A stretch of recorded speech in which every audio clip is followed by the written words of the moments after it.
Okay, so it's gonna be, so this is episode 3, Retrospective, Planet Caravan Part 1. You would think Part 1 and 2 would be one episode, but it's not, because they're two completely different albums. But the good thing is, oh yeah, by the way, this is me, Dynasty, the producer. I'm going to join in on this retrospective. I actually requested specifically to do this record because I feel like this is a kind of a changing period in the career of Big Daddy, BD, Dad, whatever you like to call him. This actually was kind of like the linchpin, the turning point into making something a little different. So we have a couple different concepts that we actually explored in this record that make it one of our more interesting ones, in my opinion. Yes, and this is Sean, the character that I play that you guys heard me explaining on Retrospective 1. I'm playing a character called Big Daddy Pup Up Joint, BDPPJ, and then there's like 10 AKAs. So I'm going to start off with the script here. So, psychedelic trap, experimental flows, unpredictable, and multicolored. These are the words to describe quite possibly the best album BD ever released. The producer here, Dynasty, says that he likes PC because we included many experimental elements. The vocals aren't always clean sometimes, but there's just something that is a bit off, but that's the raw totality that plays into the magic making of this record. The uncut vocal feel adds to the strange aesthetic, okay? Now, I'm going to give you guys the genesis as to how I came up with this album title, because I actually remember this. A lot of the shit I couldn't remember for doing these other two retrospectives, I mean. Okay, so the name Planet Caravan was derived from an experimental art house music video by the heavy metal band Pantera. So when BD was in high school, back in 2005, his old art teacher, Mr. Knight, that Japanese guy that taught me how to watercolor paint, he told the class that he was the lead art director for the digital making of that music video. The band bought the rights to that video, and I was living at my parents' house in 2017 and happened to notice that the video was an option on the Cox On Demand service for music videos. I randomly watched it, texted the producer, and the rest is history. So, true story, that music video, Planet Caravan, which was covered from like Black Sabbath or Ozzy or something. Mm-hmm. So that trippy music video that's like the thing came out in the mid 90s of like the weird shapes and the gradation and stuff. Supposedly my high school art teacher directed 4 kids who made that video, and Pantera bought the video from them. Huh. That's what he told us, but wow. He was known as a fucking compulsive liar though. Oh. So well, he tried to make himself seem like he was hella famous and shit all the time. Yeah. When me and my brother didn't like taking his class because he had his head up his ass. But who knows if it really did happen. He was in these weird art contests, and he was in like all these different papers from around the world on all these art magazines and shit. So he could have been telling the truth. I don't know. I saw it in the options. I watched the music video. I texted the producer here, and I said, that's what we're going to name the next record. Yeah, so, I actually like the idea a lot. I remember there was once he told me the idea, I tried to set up a cover for him. I think I actually made a cover that we used as like the pre-release cover, but then he ended up doing a photo shoot at his place, and it ended up making the iconic image that you see now on the record. So that actually fit the record a little bit more. It's kind of one of those things where over time it just evolved into becoming what it was. We had an idea at the beginning making the record, and then as over time it kind of just evolved into this story. It's almost a concept record in reality when you really look at it. I just finished a re-listen to it, and it's only gotten better with age, I will say. That's part of why I wanted to choose it. Yes. And the Planet Caravan has, up to this date, the last rapping feature from projects, I've noticed. During the year of creativity, we also embarked on a not finished LSG mixtape. So half the lyrics I actually wrote out for Pro to use such bars as 4 out of 5 dentists recommend my soy sausage.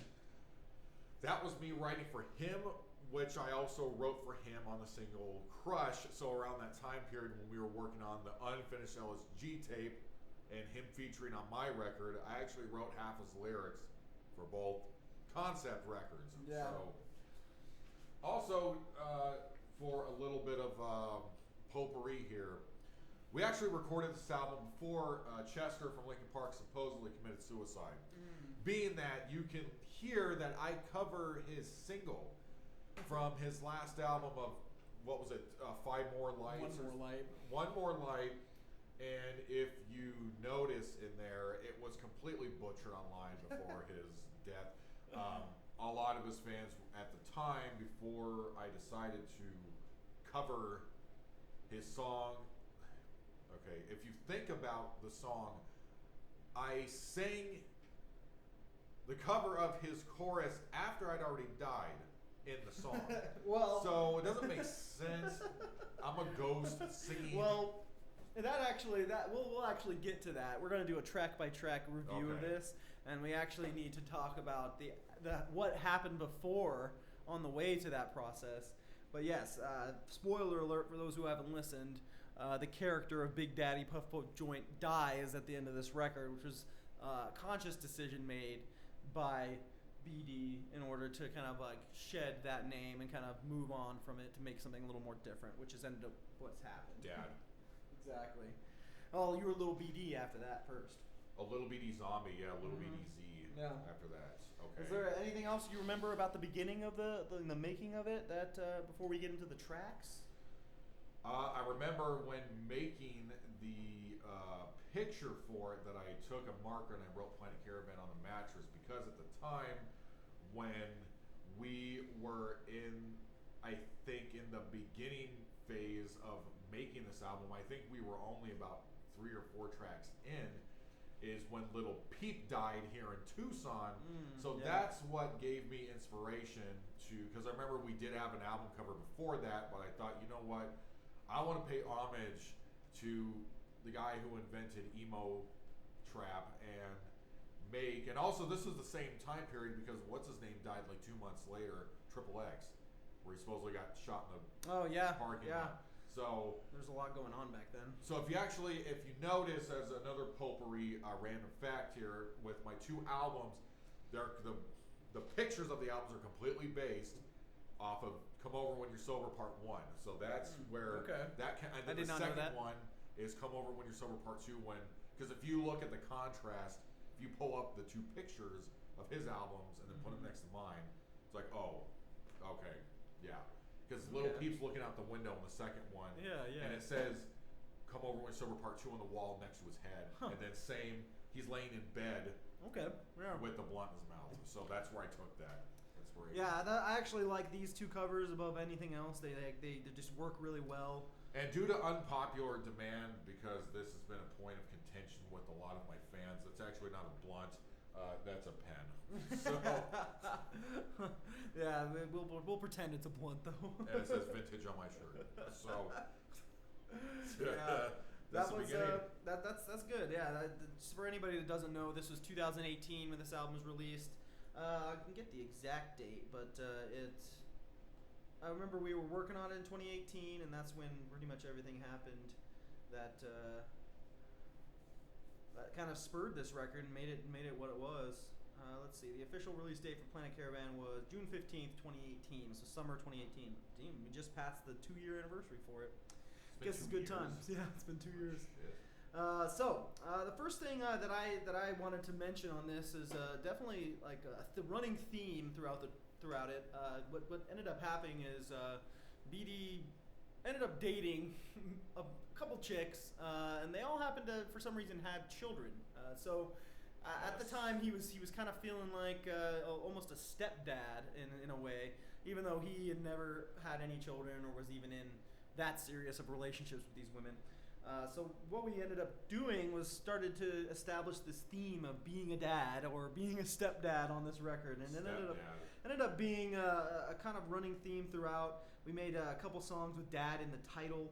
I believe the first ever song we made was called I Don't Think So, but we'll have to get into that one. If we go into the intro is called Dad City, where we used I think it was a Sega, like a Sega beat, something like that. Well, to actually how we discovered it when I didn't know we were recording Little Lonely Nights Minuet when you had the microphone on and I was just kind of screwing around. We came up with the concept that instead of me being a gangster, I should be Seinfeld. So that's how we came up with the concept of being a stepdad, and Tony was already a stepdad because I just got the job. Oh, when yeah. we recorded at camp. Well, Yeah, we'll get into Tony. He's another aspect we're going to talk about. So Dad City intro, we actually took that from a Sega Saturn Sonic Jams album, and I talked about that actually on episode 2 Retrospective of Awful Saturdays. I threw that in there really quick because I had to do something with some other concept. But anyways, we just took it from that. I found it from some DJ who just ripped it straight up from the game, pretty much. So you hear the beeping sounds like someone's playing the game, and I wanted to connect that to the album before that and before that, where we have these weird intros of video game entries, and then the producer here will pretend to be the guy from the Simpsons episode where the guy says, hot stuff coming through. Oh, yeah. So it's kind of like Big Daddy's 7th, and then it's all from that Hot Simpsons stuff scene in the Simpsons. That's where I keep taking inspiration for intros. Yeah, that's one thing you will notice. The Simpsons is peppered gratuitously throughout all of our records, so you just gotta get used to it. All of them.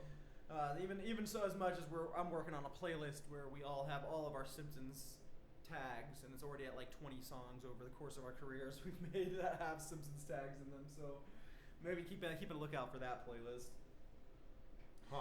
The next song that we have on the list here is Breezy Part 5, Joker's Wild, featuring Project. Like I said at the beginning in the script there, I did write that that's actually the last feature that we recorded with Pro in it.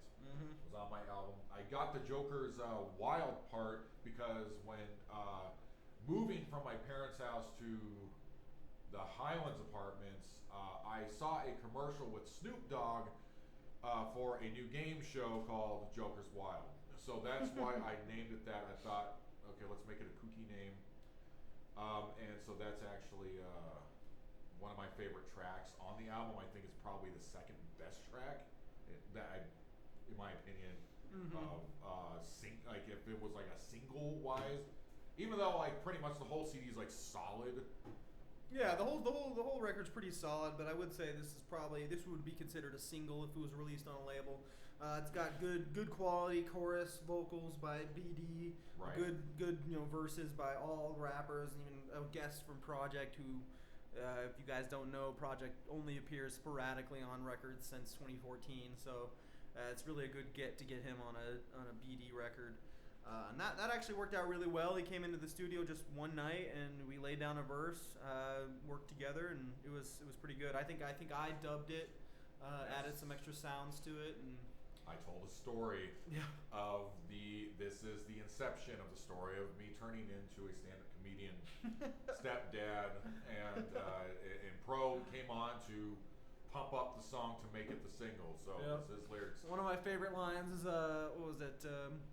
Pro wants to rap, but I gotta go to work. That's the chorus. Yeah. At this point, I think you were getting a little like burned out with it, and so at the time you had just started that job at the surgery center, and so you were kind of focusing on your 9 to 5, I guess. I wanted to. Well, it wasn't really the 9 to 5. It was more the fact that I was getting agitated with the fact that I was going to turn 30 soon. Oh, yeah. So I thought that, well, it doesn't make sense for me to keep rapping past 30.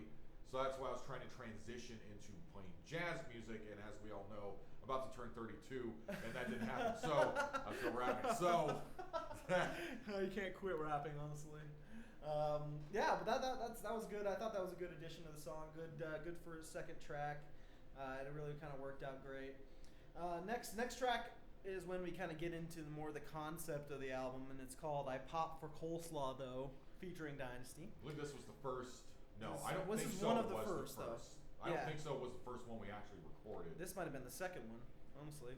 I actually don't remember the early. song, but for I Pop for Coleslaw, though, Because they keep thinking I don't think so was that song, but it's not. No, this is we can play a little bit of it. Yeah, I'll play a sample really if quick. it even works. Doesn't seem to be working. Oh, it's broken. All right, so There, I'll play it off of here. for I Pop for Coleslaw though, featuring Dynasty. So actually, Dynasty has 3 features. Oh, okay. Another kid. Yeah, so this one we actually took from Drake when he was on the DJ Khaled record. Alright, sorry. So I'm playing a character on here, and this is actually, if you guys taken literature or film theory class, you know that this is called foreshadowing. So if John Podesta comes in as the character on the second track, but the foreshadow is he's actually slightly peppered, like you said, producer throughout the album, and then he has the big thing where it's actually him talking in the last track from that thing. So he's explaining to the fans, look, I know I should go to jail, but I'm just going to keep being a pedophile, and no one's stopping me, and I'm eventually going to kill BDPPJ. Yep. So. Yeah, like this. I think this is what kind of established John Podesta as like a villain character in this record. So it's pretty much the protagonist BD against the villain John Podesta, but unfortunately in the end the villain wins. But we'll get to that eventually. But throughout the album you'll actually hear mentions to John Podesta. We actually have him his actual voice on record later. But it kind of represented what was going on around that time, because at this time was right around when Chester was killed, and so or committed suicide, hashtag or quotes, air quotes, I mean, and so we were of the mind that there was some foul play going on there, honestly, because it didn't really make sense to us why this happened, and so we kind of did some deep research and looked into things and found that John Podesta's a scumbag. And anybody on here watch Forensic Files? Yeah, we need to expose him for what he is. He's scum and villainy, and that's kind of what we did. We established this as it's kind of like almost a rap verse by John Podesta, rapping about why he's gonna kill PT, and he doesn't. It's because he wants to keep having sex with children. He has no remorse. No remorse, which obviously God just hates the shit out of him. Yeah. Most people probably hate this guy. I mean, but then you get to. Oh, well, okay, so this guy is the antagonist. Okay, so now there's an arc. Okay, so it's a concept album. Usually, when we have concept albums, they're usually the best ones, but...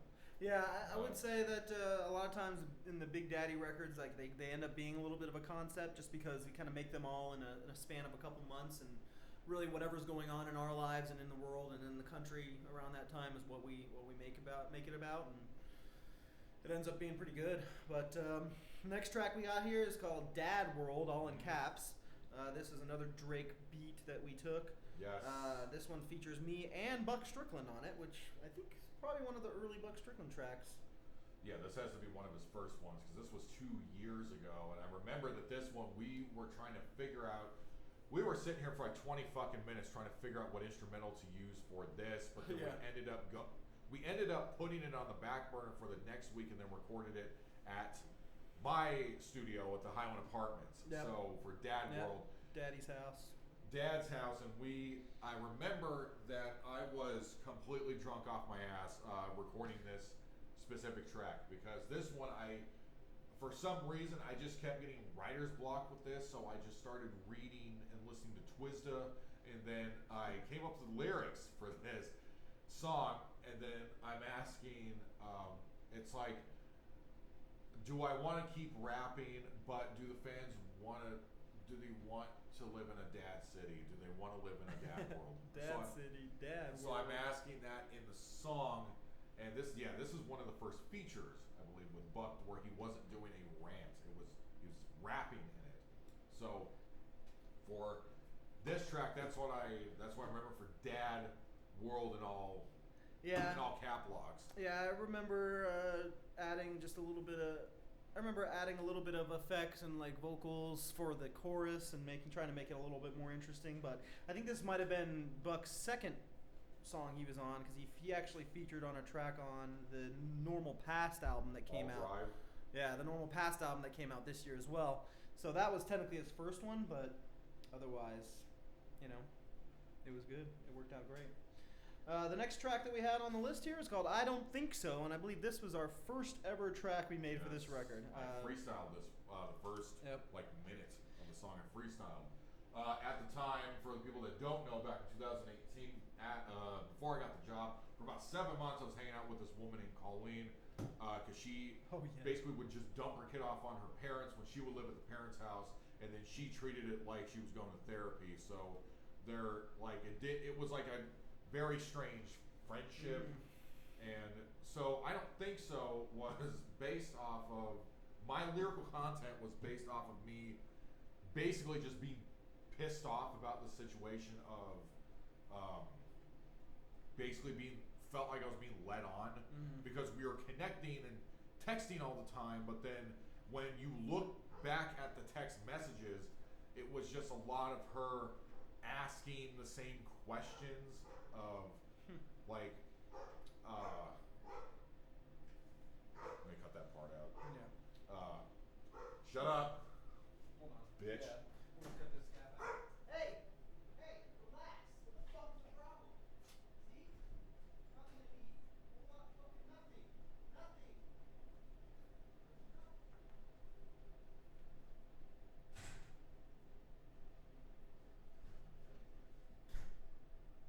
So okay. Resume. So with I Don't Think So, a lot of basically I felt that I was wronged, because in this whole weird friendship thing we had where we would hang out like once a week, like keep in mind I was the one going out of my way for the friendship to work, and then when you look back at the messages, it was a lot of, she didn't know how to handle her relationship with her parents, and basically she was just asking me, basically she was treating me like it was free therapy. So that's what played into the lyrics in here. I ain't your therapist. Go to sleep on my fist. You know. So it's got some of the good punchlines, big daddy punchlines you could hear. It's a pretty catchy track. I really enjoyed it. Dynasty was the one that actually did the dubs on there, because I thought that it would, like we both agreed, that would sound funny if I freestyled. Then I wrote the last like 8 lines, I think, and then properly rapped it, and then you dubbed everything. So so at the beginning of the song, it's making people think I'm sad with the whole it's raining outside with the soft piano beats, and I'm talking about how I'm sad or something, and then you're on your 13th beer. On my 13th beer, I'm sitting in the room by myself in the dark, and then all of a sudden Lil Pump comes on, and then it gets into a ridiculous ass instrumental, and then I start screaming when I hear the text message because it scares me, and then and then that's why I go into the slow methodical rapping. I don't think so. that's where the genesis of that came from, was basically a shitty friendship. Yeah, I actually had Colleen written down on my notes because it seemed like she was a big like a lynch point for this album a little bit. Like you wrote a linchpin. You wrote a lot of songs of like a lot of lyrics regarding her, because at that point she was like a good friend of yours, and you know how that goes. Most people just leave you alone. I mean, if you actually go back and think about it, there's always some kind of linchpin in every Big Daddy album, or whatever we're doing, about some friend or female where it didn't work like shit. It's basically I stood up for myself, and then the friendship wasn't there anymore, or the possible relationship was done because I said, no, I'm a trophy too. I'm not putting up with this shit. Like just because every guy's gonna bow to you, or like, oh, you're treating all your friends like they're fucking incels or something, and I stand up for myself and say, no, I'm not cool with this. And then it's like, well, fuck you then. I could just go get someone else. Like, okay, then do it, Yeah, all you wanted was equal relationship, but there was a long list of women from, all these recording days that did not succeed in that endeavor. So that's kind of selfishness made records. Selfishness equals singles. That's pretty much how it goes. Actually, that's a good way to put it. Track number 6, titled "Little Lonely Nights Minuet" from River with Love. Dynasty, what do you remember from this this? Well, there's actually one thing I wanted to mention before we get into this. If you actually listen to this album, you might notice that the production quality isn't always perfect. It's obviously there's sometimes there's like little errors in the beats, or there's just little like sounds that maybe don't sound like it's as clean of a recording as it is. And what actually happened was that at that point the audio interface we were using in the studio started kind of going on the fritz. I think we had used this interface all the way back to the LSG days, so back to 2008. So we're pushing a decade with this thing. And at this point, it started to kind of give us some strange effects that we really didn't control. So if you listen to this track, this is the first one in particular where you can definitely hear it. Sometimes you'll hear a little bit of static on the beat, or voices will just fade away or get chopped off, without explanation, going right into like a fade in or something weird. Really, with this track, we kind of didn't mean to make this. With the intention, and you can hear it on record. The intention was kind of just to let the mic run and just see what we came up with. So we were trying to think of different ideas for concepts, and different ideas for the record itself and this song in particular. And it ended up being entertaining to listen to with the effects on it. Honestly, it was rather interesting. I really didn't do any producing or mixing on this. It kind of just worked out the way it did. Yeah, oddly, Lil Lonely Nights Minuets.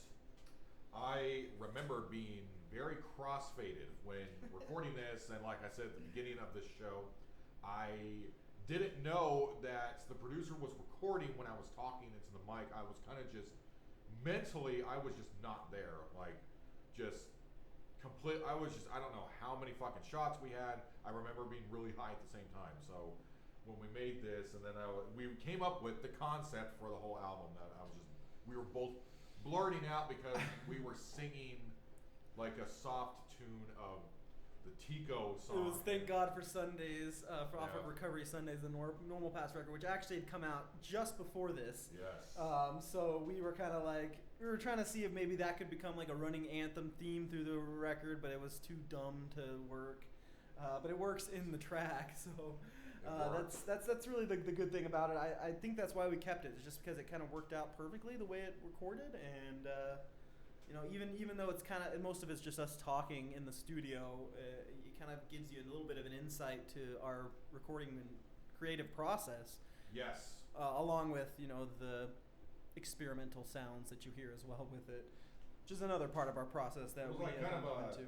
Yeah, it was kind of a subconscious thing with this track, because when the producer Dynasty said, what are we going to call this? Because we know we're going to use minuet, and he had to explain to me what a minuet is. Like you guys will hear, or have already heard, in episode 2, where I go over Awful Saturdays, both Project and the producer had to explain to me things, basic concepts of music, because before I made 4 records without knowing what an interlude is, and without what a minuet is, and what I knew verses and a chorus, but I didn't know like the other things of music theory. So when coming up with that, for some reason I thought of that Corona commercial while I was crossfaded of someone turn on the lights and the palm tree glows, or something like that, my Christmas commercial. Christmas commercial. For some reason, and then my id, or my subconscious, Lil Lonely Nights, and I just said it. For some reason I thought of the commercial, and then when I said, okay, but let's make an AKA, because we always make 8, it's like every song is 2 fucking names for some reason in our catalog, so I thought, well, I'm living on River and Craycroft, and then for some reason, boom, I thought of the new 007 movie. Yep. Or From Russia with Love, and or something. From River with Love, and that's I actually like this. I like the title because it's different than something we've ever done. And the whole minuet thing too is something we also have never attempted. No. So it kind of worked out the first time. I ended up putting a second minuet on my solo EP that came out this year. Quantum Bishop. Yeah, it was. I don't remember the name of it actually. I should remember, Quantum but I don't. Bishop. Yeah, but BD wrote the lyrics for that one. And really, any minuet we try, it usually ends up being a decent track. And so we might explore that in future records, but this was the beginning of it. Yes. It kind of worked out really well. What's the next track? I believe it's track 7. The next track is track 7, and this is where we're going to get into Tony. The actual full name of this track is Act 7, The Plight of Tony, Prince of the Steppe, featuring Tony Alvarado, the previously known Tony. Now Tony was one of our coworkers at the surgery center we worked on, and he's a great guy. We ended up developing a lot of concepts of our records around him just because of he's such a crazy character. And this one in particular, we decided to use the instrumental for Sad by XXXTentacion, who just, like you said before, just recently died. I think that's probably why we chose this, because we enjoyed his music, we liked the sound of it. For this record, I think the concept we wanted to do is that it's a form of a stage play, is what Yes. we ended up using. So essentially, it's a stage play about Tony performed by us. And so in the track, you'll hear an audience. You'll hear audience clapping. It ends with like a stand-up performance by you. Yes. It's rather interesting. It's definitely a lot different than what we're used to. So we treated it like it was a stage performance you were actually on. Yeah, it was a stage play. I came out as what's the choir instructor? Wears that flappy robe? Yeah, the conductor. That's who I came out as. You had a couple introduce characters the in this, because BD actually acted as the conductor and as Tony. Oh no, he acted as himself, and I played Tony in this track. You rapped as Tony, and then we actually found a clip of, I remember, attractive looking woman who was hit by a car and she flew in the air. God. And so we threw that in the song, so when you hear a screeching of car, it's because we found some snuff footage. So, oh God. So then the whole chorus is meant for me to roast Tony and being a stepdad because he's throwing footballs to ghosts because he put so much emphasis on his like 4-year-old son at the time who was like in tackle football or something, and he was purposely shunning his mentally different, older, balder, fatter son. So I didn't like that. So I wanted to make a chorus where we were like, look, Tony, you need to take a look in the mirror. Horrible Korn album. And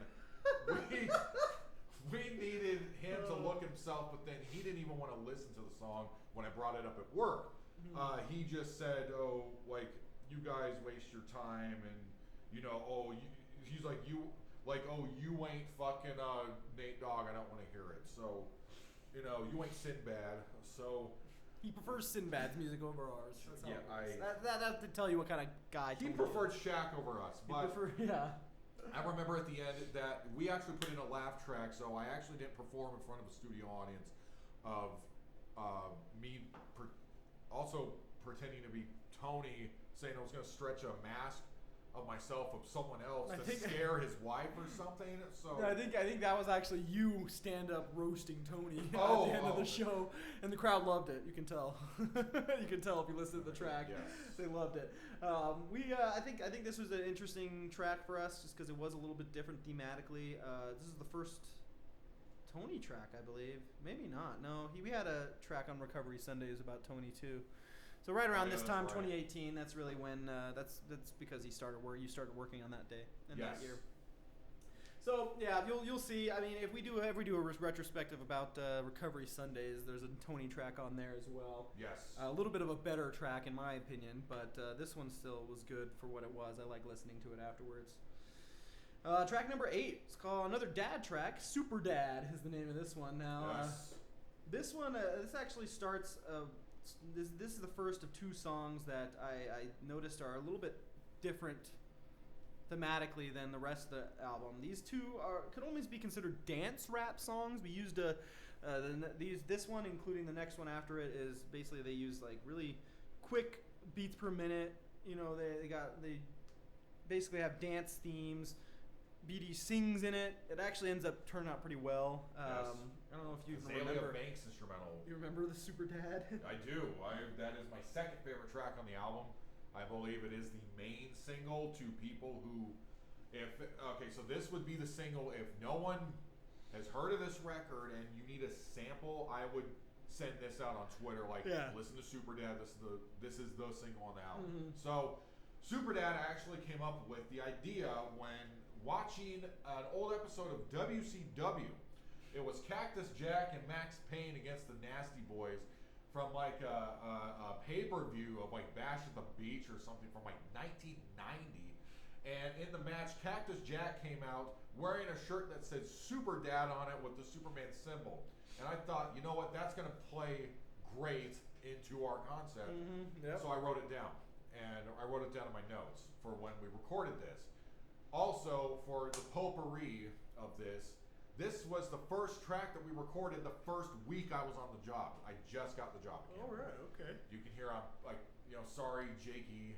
Jake, referring to Jake from the band, All Harmless. All Harmless, and, yeah. because I used to hang out with him and his girlfriend at the time, and his dad at that, the Big Heart coffee place. I used to hang out there, and then I got the job at Surgery Center. the surgery center, and then so that's why I wrote the lyrics in there at the end of the song of "Sorry, Jakey, no more coffee, I gotta clock in." Okay. So yeah, why okay. I wrote that, and if you guys notice, you can hear the we made an ode at the beginning of the track to Blair Bryant because around this time period is when I first heard Gold.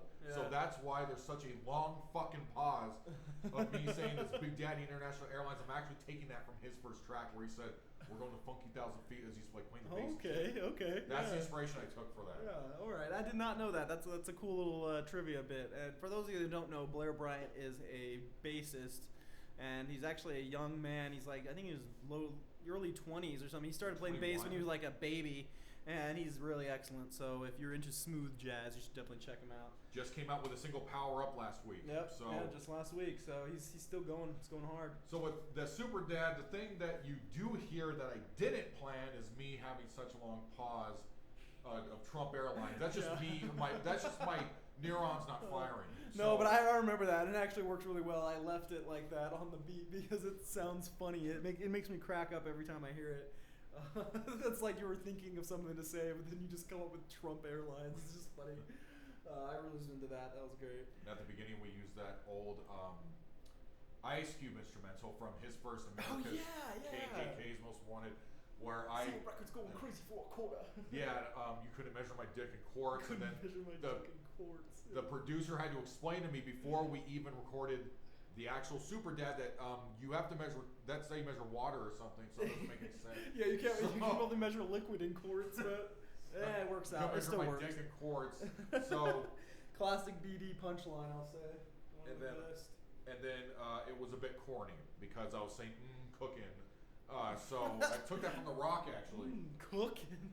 So that's my second favorite track. That's a good one. That's a good one, though. I will say that, like, despite it being a little corny sometimes, it's definitely like a highlight of the album. Definitely one that you probably want to listen to. If you can only listen to one song, make it that one because that one's good. Track number 9 is the second of the dance rap songs. This one's a little long. It's Breezy Part 6. I, a fine sucker she be, daddy's high, says I. So this one I'm assuming is the. This actually would probably be my second favorite. I don't know. There's a lot of tracks. No, these ones are good. I would honestly say these two, if you pick any, these two are the ones to do because BD seems to thrive on doing these kind of beats. You know, these electronic dance type beats. You know, you're able to really flow over them easily, rap and sing over them, and it works great. This is the one where this is the most quotable out of all the chorus lines I think on the whole album. Where I could be your stepdad, like Tony. So that one, another Tony reference. God, I freestyled that whole part of the chorus. That one was not written down. I just Dynasty, the producer, said just get in the booth and just sing whatever comes on top of your head, which is what we do for a lot of the tracks. Yeah. Sometimes they're throwaway tracks, but sometimes they end up being like great singles. So that's what I did. Most of the time they end up being good singles somehow. And the kid, he ain't my blood. We're referring to Carlos. He ain't my blood. No, he ain't my blood. Because Tony has like 15 kids with like 7 women. So when I'm saying the kid really ain't my blood, he's so proud of his youngest son, but it's not my blood. So that's why I said that, just to be a dick. So that's why I sing. Well, it worked. It works melodically, I will say, definitely. The tracks with Tony and where I'm referencing him, it's because I would get pissed off at him at work for being a shitty, lazy worker and me have to pick up the slack Much like the producer here, where Yep. he had to pick up the slack from the nurses who Yep. wouldn't. But he was the medical assistant. He wasn't supposed to be doing what they. So, Yeah. if you guys work in the medical field, you know what I'm talking about. So, a lot of this was me just being passive aggressive towards Tony. So. Yeah, that's pretty much the extent of their relationship. Do you remember why it ended up being Aubrey 6? Do you? I think you throw in a line at the end or something to make it Aubrey 6. I don't think we planned for it to be Aubrey 6 until the very end, and then that's kind of when we added on that thing. And if you guys don't know, the Aubrey storyline goes back all the way to Big Daddy's 5th album, came out in 2015. Yes.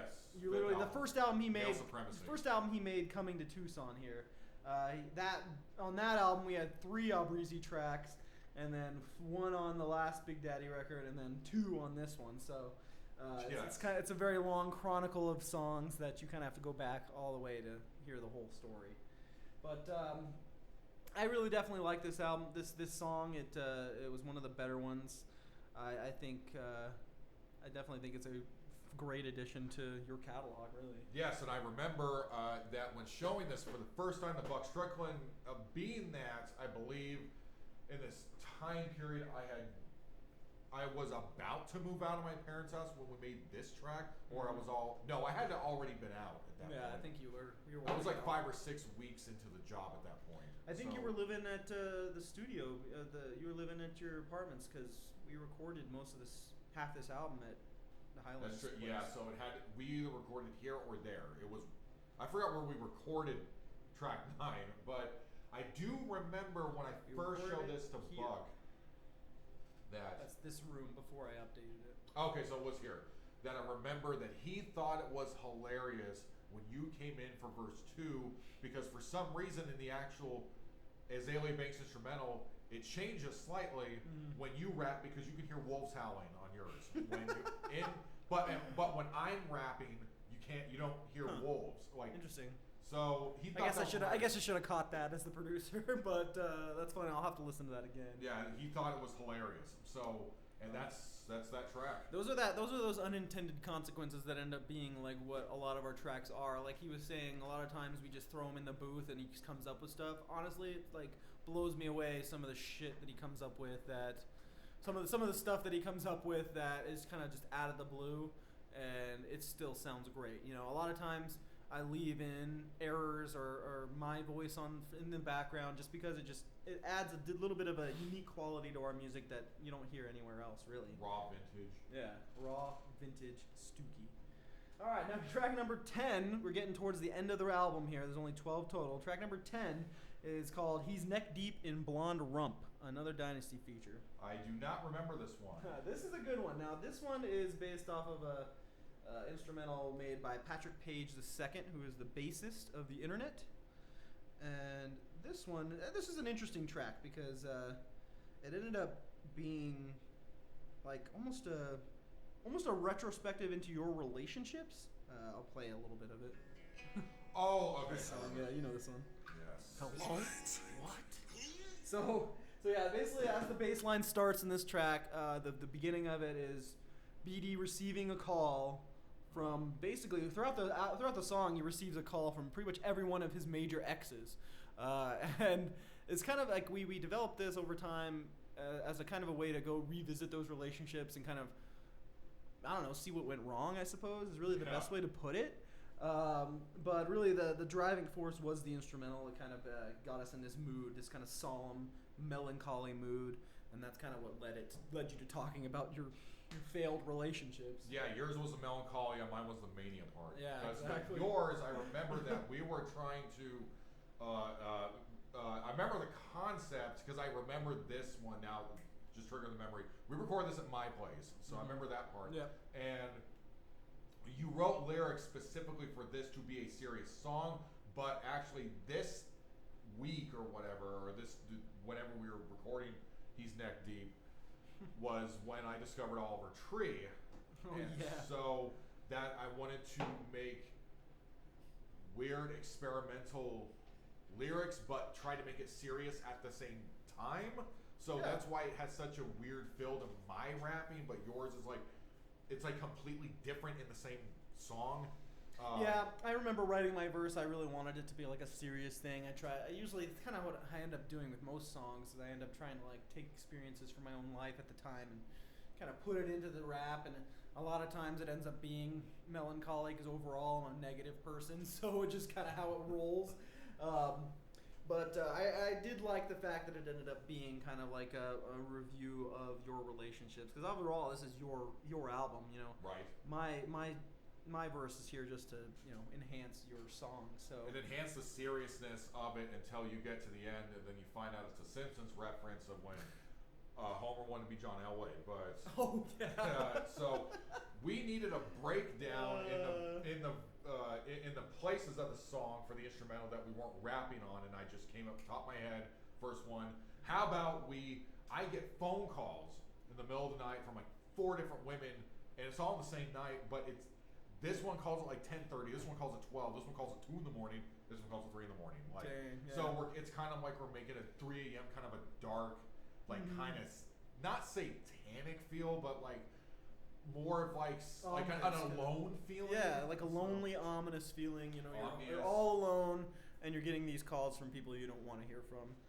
Kind of bringing up bad memories is really what it was. I've moved on, but I wanted to be the hero of this and say, okay, I moved on, but now all you were trying to get at me, when in real life it was the opposite, where they were like, you know, quit texting me, like stop calling.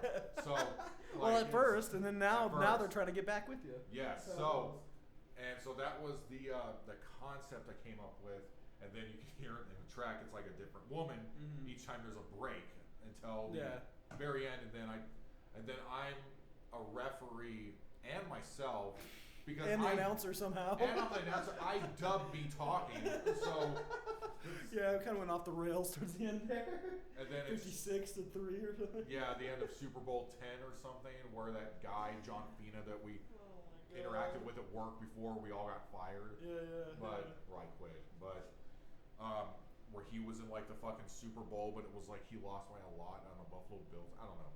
So, anyways, that was the point of that ending on there, to make it ridiculous. Like, was he dreaming this all up of the women calling him? But it was still a retrospective and reflecting on these women I talked about the last 3-4 years. So yeah, I mean they're kind of part of the base of like your creative output, because in reality that's really, if you go throughout our catalog, you know, there's a bunch of songs that mention them in one way or in the other. So losing a friendship, losing a possible relationship, whatever. Losing a stepkid in this situation. Losing a friend, losing a kid, a kid. I don't know. It's kind of like the universal belief that, you know, that you can, you know, everybody pretty much has people that they've known and then lost, and, you know, friends you used to talk to, relationships you used to have. So that's kind of what it represents for everybody, really. And who can't relate to that? Nobody. Now, the next, second to last track is called "I Guess I Should Be Thanking the White Chingy."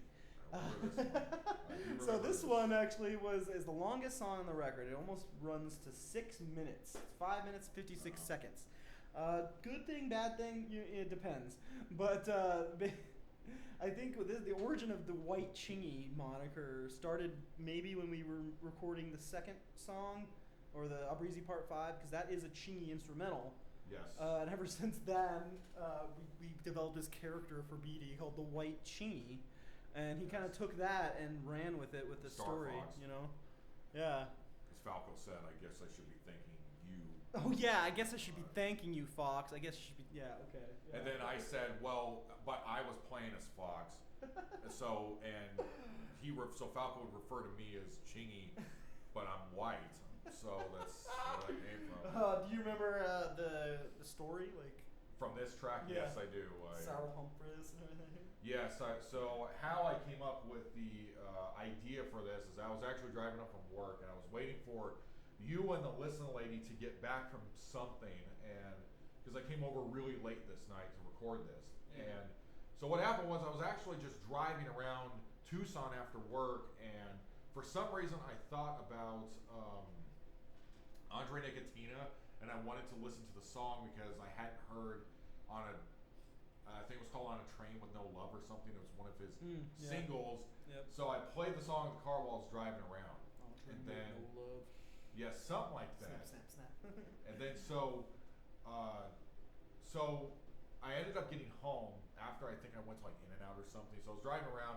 I got back home after work. It was Friday, and so I was just texting you shit from my head from the song, like because he tells us a whole story, and I just basically took his exact idea and switched it to it could have been me, and he's actually talking about his friend that's a drug dealer in it, and that's why he went to jail, and then he came out and the guy gave him a bunch of money.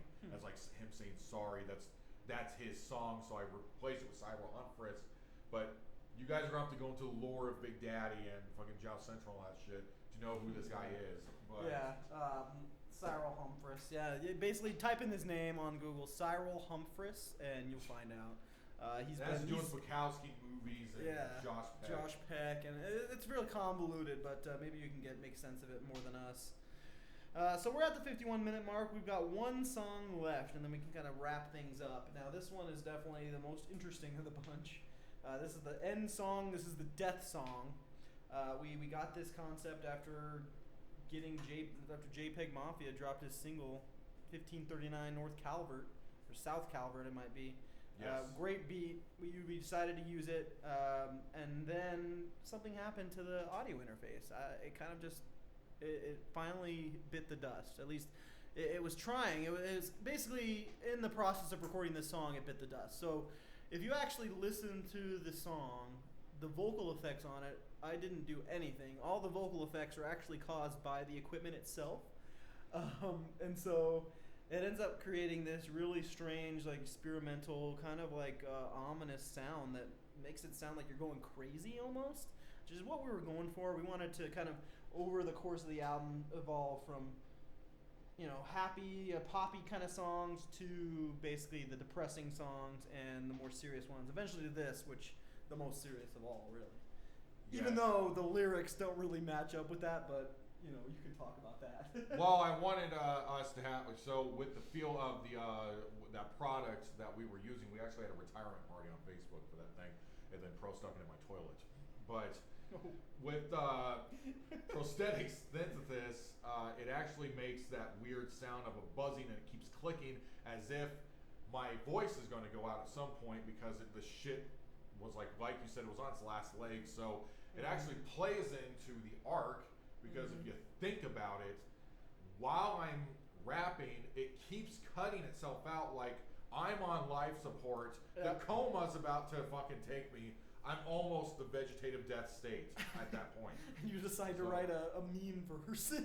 So what I did, I came up with this idea, or maybe you came up with, one of us came up with it. You came up with it, yeah. I'm just going to scroll through my screenshots on my phone of all these memes I have, and the lyrics are going to be the memes that I see on the phone, and I was just scrolling. Yep. So even at the end, I just zoomed in on a picture of Kurt Angle, and I just said his name over and over again to make, I see going insane. Kurt Angle. So it was just a zoom up of his face smiling. So I remember that part. Oh God. So with that, that's funny. I come in as actually Tony's son, his oldest son. That's how the track starts, and I'm yelling "Dad," but I'm also me at the same time talking to John Podesta, because this is when he kills me. This is when he comes in, and I'm yelling "John, stop" at the end of it. And actually, this is probably my favorite, if not all-time favorite, instrumental that actually played in very good with the equipment fucking up. Yeah, it all worked oddly. Weirdly, it worked together. Yeah, that's what I like about it, because usually the BD albums come together in a way that is just how it was meant to be, So this one in particular, we recorded the vocals thinking that everything was fine, but then when we played it back, it ended up being choppy and distorted, and in reality, I just made sure you could hear it and made sure it wasn't too loud, and that's it. After this record, we threw away that audio interface and got a new one, but it's just kind of interesting how it lasted all the way to the end of the record. I think it was kind of meant to be. It was part of how things go. It symbolized the end of one era and the beginning of another. You can actually see as another potpourri random factor. I think that you can see that interface before I threw it out in Planet Caravan Part 2 in the picture. Really? You can see it to the left on the windowsill, I believe. Unless I cut it out. Oh, I might have cut it out. Yeah, I think it's. Oh, you can like barely see it right there. But yeah, that's pretty funny. That's a good trivia. But yeah, for those you techies, we used a Lexicon Lambda. It was I forget the brand. I think it was, I don't even remember. PreSonus. I don't know. I'm using a PreSonus now, but Lexicon Lambda. It lasted. It did us well. It might have been Avid, but yeah, that's really what ended up happening. We ended up creating this crazy song that kind of devolves into this death scene. And for those of you that haven't listened to it, the very last part of the track, kind of as the music fades out, it goes into this. Basically, we basically sampled a scene from a movie in which the character gets hanged, and in this situation, Big Daddy gets hanged by John Podesta. And you can hear his vocals. You can hear his vocals throughout the track, and you know it's him. And he finally took Big Daddy out. And I remember when you were looking for a scene for us to use. I remember this part because again on this track, if you guys couldn't tell, probably I would say 6 tracks out of this album, I was heavily crossfaded recording. So you can. I remember us trying to find a scene to use. And we found that from a movie I've never seen. I don't think you ever saw it. It was like an old movie. It's based in the 1800s or something. I'll have to look it up. It was shot like the mid 2000s or something. Yeah. But I thought it was a Shawshank Redemption, but it wasn't. No. That's not it. But it was a guy from old tiny America, and then they just filmed the scene of him. And his fucking body was just jerking around for 5 minutes as he was pretty graphic. And I remember it being really dark. when he put it in, then I covered my mouth and I was making sounds with the guy. And then you get to the point where the death scene happens. He's dead. So Big Daddy's dead. And then there's just quiet. And then it's me singing as Chester, his single. And then the 2 lights left or something. Yeah, one more light. So I thought it would be good to end the album with me singing the song that everybody online was panning as this has got to be the shittiest record I've ever heard. And I read that before Chester died, he threatened some person from some magazine saying, the guy said a lot of your fans are saying, we really just want Linkin Park at this point. Linkin Park to put out another Hybrid Theory. And Chester was at some table with the other band members of some other band, and he got so pissed, he told the reporter, if you or any other fan says that to me again, I'm going to straight up punch you in the face. So, and I remember reading that week and thought it was really funny. So I thought, okay, well, how about I cover his shitty single, but I'll sing it. I told the producer here, don't put the piano, don't put the instrumental. I'm just gonna sing it like I'm dead. I'm just singing it into fucking as I'm going to hell or something. So, and that's how we came up. Kind of morbid now that you think about it, but right. I mean, in reality, if you really look back on it, I would say it's almost kind of like like we're trying to pay respect to Chester, really, because he was still alive when we recorded that. Yeah, track. This whole album we're trying to expose John Podesta for his misdeeds, which include the killing of Chester Bennington, or at least what we understand to be the case. And I mean, the obviously the facts are a little bit muddied, but it's pretty. There's a lot of there's a lot of coincidences that seem to be overlooked, and so I'm thinking it's in reality, I think we did a good job in memorializing him, even though we really did the One More Light song as kind of a diss because we didn't like the song either. But I actually, and to wrap this up, I decided to call it Prosthetic Synthesis to make it a goth kind of dark feel, since this was going to be our death track. Yeah. I actually took that. That's actually a song from Antichrist Superstar. So from America, because that day I was listening to Tourniquet. So that's where that track title comes from.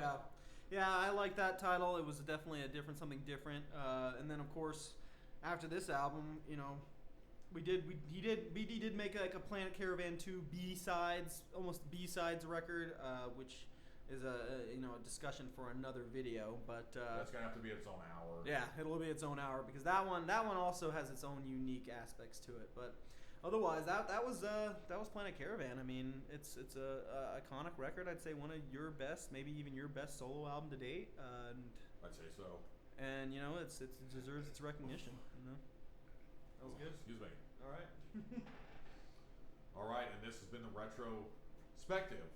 Because we made so many damn records, it's time. It's time to start talking making about them. podcasts. Yeah, exactly. We're done. We're done.